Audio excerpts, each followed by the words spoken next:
Itigil mo to kung gusto mo mag-viral sa Facebook at TikTok. Kung nagpo-post ka araw-araw pero 200 pa rin ang views mo, baka ikaw na ang may problema. May ginawa ka lang na dapat mong itigil.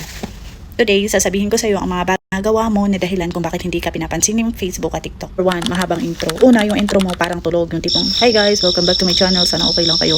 Wala naman may pakialam ang tao kung okay ka. Sa social media ngayon, 3 seconds lang ang buhay mo. Pag hindi ka interesting sa unang 3 seconds, scroll agad. Instead, ang gawin kung ganito ka mag-intro, wag kang magtaka kung walang views. Boom, diretso agad. Part 2, walang hook. Hindi ka nagbigay ng dahilan para panoorin ka. Kailangan magtanong ka, shocking statement, o relatable ang problem. Example, magluto tayo ngayon. Stop! May karne ka ba? Ito ang ulam na masarap kahit walang kang budget. Yun dapat. Okay. Walang energy. Kung ikaw mismo bored sa pinagsasabi mo, paano pa kami? Ang camera hindi marunong mag-adjust ng energy. Kailangan mo doble ng expression mo.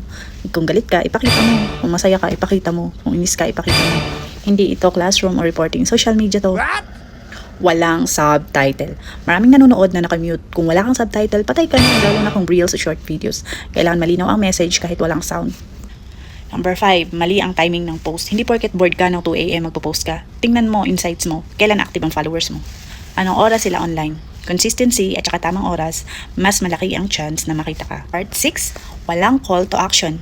Natapos ang video mo, wala ka man lang ganito. Comment ka kung relate ka. Share mo sa kaibigan mo kung ganito ka. Follow for more. Gusto ng algorithm ng interaction. Pag walang galaw ang audience mo, iisipin nila ang boring mo.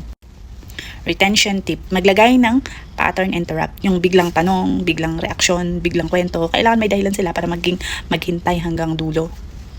So, huwag mong sisihin ang algorithm. Ayusin muna natin yung strategy natin. Hindi talent ang kailangan, strategy ang kailangan. Kung ginagawa mo isa dito, simulan mo nang itigil ngayon. Okay?